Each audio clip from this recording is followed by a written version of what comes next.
Good morning, everybody. So this is, again, my first cup of coffee talking here. I just wanted to continue the conversation after the video that I posted last night about meta, games, and the way that you play them competitively, non-competitively, etc. And there's been some good comments and some good conversation to the video there, and I just wanted to address those and continue that conversation, maybe get a little bit deeper, kind of raise our understanding of these things, and also address some of those comments. And when it comes to something like this, right, there's a lot of subjective interpretation where the original intent of the message or your own definition of words may disagree with mine, and then the actual message that I'm trying to get can get lost there a little bit. I'm just going to go through the comments right now. We can read through them and talk about it and have a little conversation here. Big thing that people called out here is that League gets a balance patch every 2 weeks and the meta changes every 2 weeks. Even if there's a balance patch, like, it's not gonna fundamentally change the meta. What do I mean by that? This is what I was trying to get to in the video, and I guess I didn't fully explain it well enough. Meta is just understanding the general way that the game works. Like, to me, the word meta, when talking about the video game, is just like what the game is and its relationship with what players tend to do. It's not necessarily like this is the meta way to play. It's also just understanding, really getting metacognition about all of this type of stuff and thinking like, oh, this is how other people are thinking about the game, and being able to learn and adapt from that. So yeah, I've been around since the very, very early days. I played Dota. I actually played the original Defense of the Ancients before it was even Dota, when it was just a tower defense game. And I watched the progression of MOBAs from the very first Dota, going from 5.84 to Ice Frog taking it over in 6.0. And I followed along with that, and I played for a very long time. And I played Heroes of New Earth and all of that type of stuff. So when I talk about meta, I would actually say it's super static. Top lane, middle lane, bottom lane, jungle. You got to support in bottom lane. That's your fundamental first layer meta. And I think a really, really good counterexample. I am more of a Dota player. I got my Slark character back there. Dota actually has a meta that changes if you want to look at the very, very high level. There are not set lanes in the game. In the past, we've done things like, you could have like 3 people off lane with a wandering 5 role in the jungle, or like send 3 down mid, and you could even ignore 1 lane or something like that. Like, Dota has done some very, very extreme experimentation. That level of the meta, I'm not even talking just about like, oh, this is the meta hero of the week. I'm not saying you should just like, oh, always play flavor of the month, play like the absolute hottest. But what I am saying is understanding the very, very key core thing that I want to get to. And like, the whole purpose of the previous video was understanding the game and the way that people tend to play it. And then you can do whatever you want. Like, my message for the past year has always been do what's fun for you. But, if I start talking about competitive games, especially, if what's fun for you is winning, if the purpose of playing the game for you is winning, and for me, playing a competitive game, that is the number one thing. At the very least, you have to understand the meta. Like in the world of Street Fighter, understanding the meta is absolutely core. Even if you don't play a top tier hero, and that's okay. Even if even if you don't play a top tier character, you must understand the meta characters if you want to get anywhere, right? Like, if Ken and Ryu are the top tier metas, right, and which is rare, but if Ken and Ryu are the top tier meta and you're playing some off meta like Dan type of character or something like that, that's okay.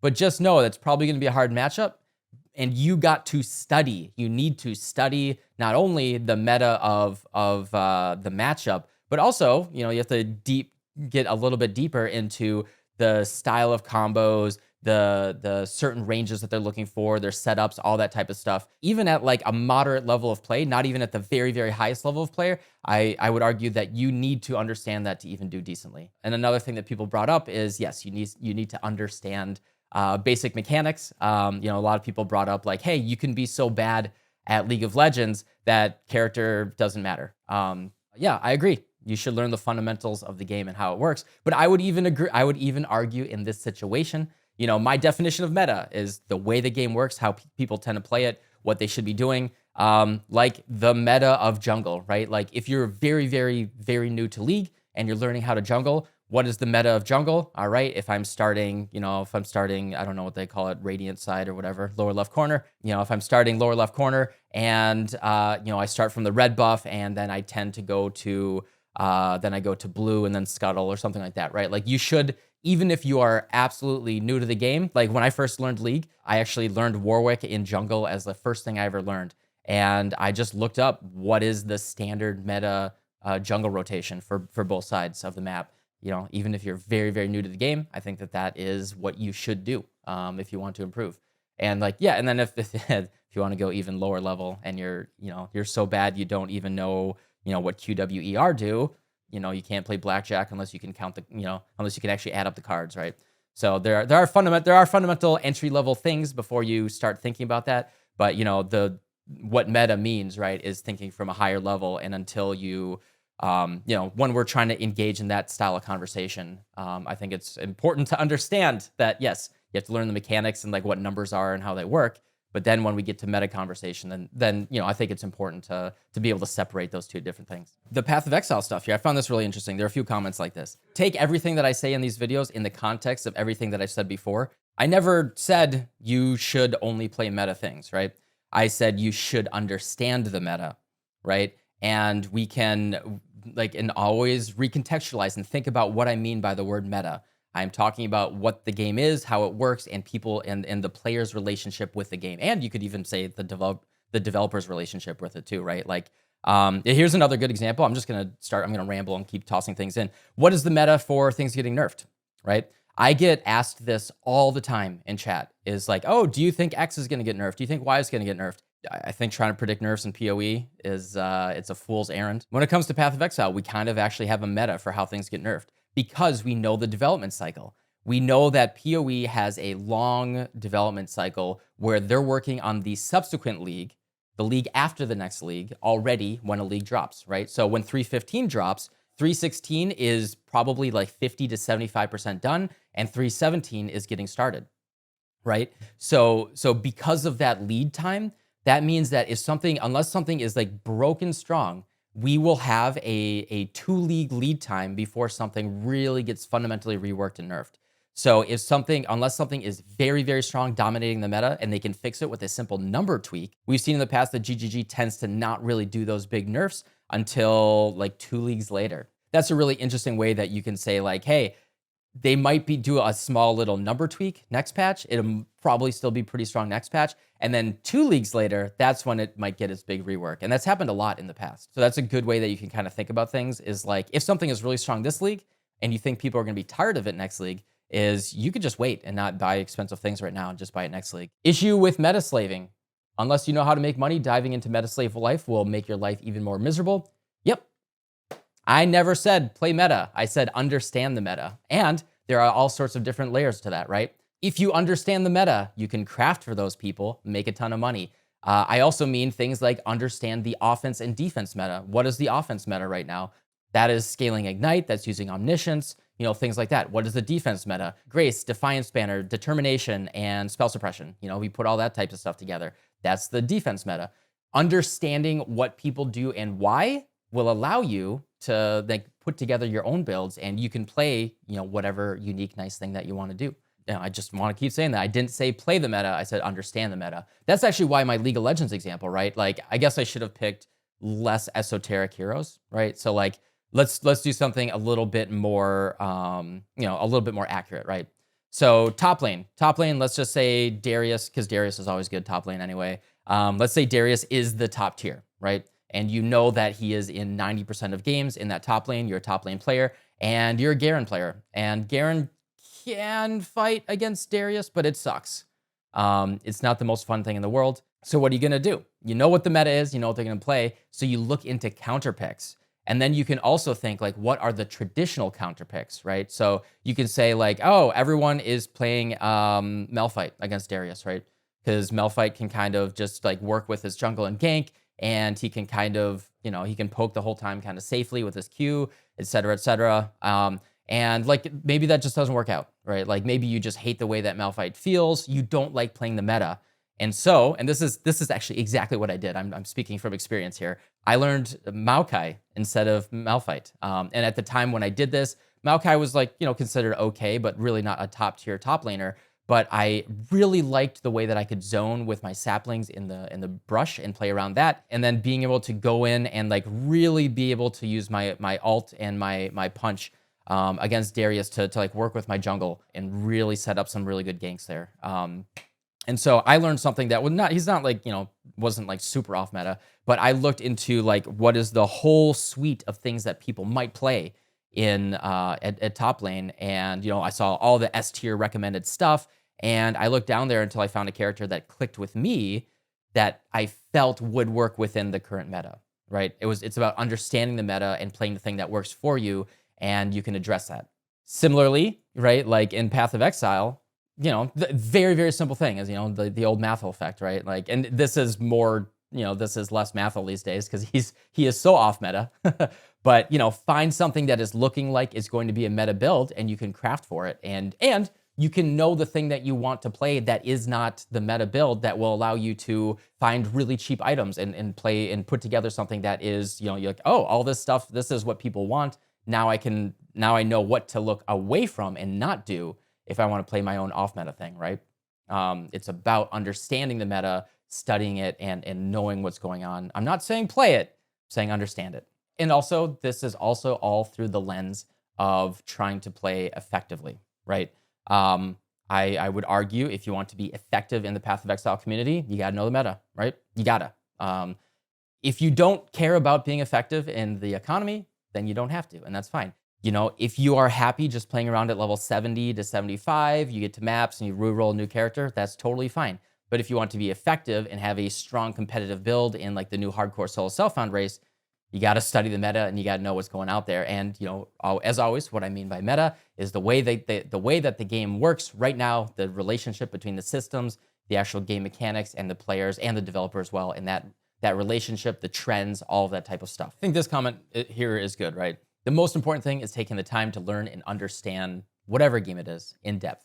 And that's really what I was trying to get to. I don't play meta things. My main thing to go for is making my own builds, sharing them with you guys, and having fun through that. When I make my own builds, it is through the lens of understanding what people are doing and why. Like, I know what is strong and I know how to put these builds together because I looked at what other people were doing and I studied it, and that's just how you grow, right?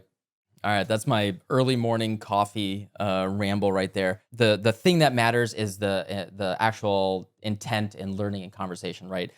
We could use a word that's not meta. Like I don't care, right? Like what I'm trying to get across really is that understand the game is all I'm trying to say, right? Understand the game, but also understand players' relationships with the game. If you're playing something competitive, knowing trends and likely what they're going to do and all that type of stuff is critical, honestly, if you're playing a competitive game, right? Like, just if you know the meta of what someone is likely to do, Street Fighter, a wake-up Shoryuken, or if they always do, if the thing that Ryu players tend to do is throw Hadoukens at certain range, and that's just like what they tend to do, I would argue that is within the realm of what meta is. In something like, a card game, I think you need, if you want to go to a tournament, you need to understand what the likely decks that you're going to see are.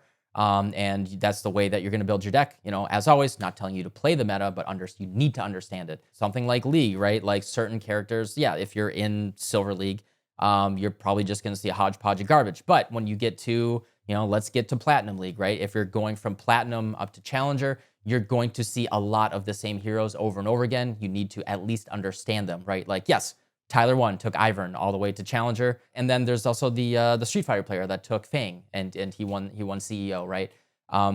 You can play the off meta, but I guarantee that they understood the meta before they were able to actually climb the game. Same thing, like actually the RTS example, like in StarCraft, right? Like, someone said, oh, like it's just a macro simulator till you get to Diamond. Like, sure, okay, fine. But like I'm also talking in the realm of going from Diamond to Grandmaster, right? Like I was a GM StarCraft 2 player actually. And going from Diamond, like I would actually say that, fine, you don't need to know the meta going up to Diamond, but then Diamond to Grandmaster, you need to understand, like absolutely fundamentally, and I would actually say, going up to Diamond, this is useful. You need to understand what people are likely to play, right?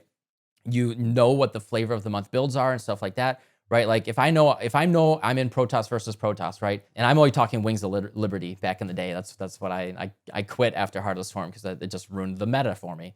And I didn't have fun and I quit the game. And that's just what it was. It wasn't even the meta, it was just Swarm hosts were garbage. If I know I'm in PvP, I know that my opponent 99% of the time is going to 4-gate. That's it, right? Unless I am like the giga top 500 player in the world, I probably should 4-gate as well. Or at least I should be good at 4-gating, understand the timings, understand how it works. And then when I'm good at 4-gating, then I can figure it out like, oh, there's actually this timing at 9 minutes and 20 seconds where if I can hold off their 4-gate attack, I can actually fast expand. And if I set up a cannon right here, they can never break through it. And yada, yada, yada, I get an economic advantage and then I win the game. Fun fact, that's actually speaking from experience. That's something I did going from Diamond into Master into Grandmaster. I actually had like a near 100% win rate in PvP because I did something that was off meta. Because I got so good at the meta, I understood the weaknesses of it and I was able to play around with it and experiment and study it and come up with my own build. Same thing with Path of Exile and making your own builds and all that type of stuff like that. Strongly, strongly recommend, at the very least, watch the videos, open up the POBs, study what is good, what is strong right now. Omniscience is, like, I don't want to make an Omniscience build right now. Like, it's super meta. I'm not interested in playing Omniscience right now. But you know what I am interested in? Seeing how people scale it. At the very least, I can craft for those people and make a ton of money. Or just see like if there's anything quirky or interesting that I can learn, that even playing something off meta and non-omniscience, maybe there's something there that can spark something interesting and I can learn from it and always hone my skills and get better. And that's what I want all you guys to do. Hone your skills, get better, understand the game, and as always, have fun when playing the game. You know, I gotta reiterate, if you have fun playing in yellow maps, having an average build, experimenting, do all that. Like, I don't want to tell you to not do that, but if you want to, do big boss damage, have a strong chunky build, all that type of stuff, the best way that you're going to grow is always take in external ideas, study what people are doing, and and don't be super stubborn about just like, hey, I'm just gonna make my own hipster thing and not even understand fundamentally how the game works. As far as I know, the people that are the most advanced and the most humble at things, right, like they go out there and they study things, right? Like I worked with some like very, very advanced software engineers. You know what they do in their spare time? They study white papers and they read what other people are doing and they contribute to public projects and they interact with people and they're humble about their skills. And yeah, they're like top 0.01% like god tier programmers, but they didn't get there by they're like, oh, I hate the meta of programming and I'm not even going to understand it. I just say it's bad and then I refuse to learn and educate myself. I don't care what the word meta means to you. All I want to really, really emphasize here is be curious, be humble, be out there and study and grow and learn. And I just want to see all you guys, grow your skills and grow through all that. Hopefully this rambly message comes off in a positive way and maybe reframes how you think about the word meta and the way that you think about it. I think it's important to always question your assumptions about what something might mean in the context of what someone else might think about it. On stream today, I will be working on my off meta build that I use my knowledge that I gained by studying meta builds, keep trying to do something kind of funny and funky. So yeah, let me know down below in the comments about your response here. I'd love to continue this conversation and have a great day. See y'all tomorrow. Goodbye.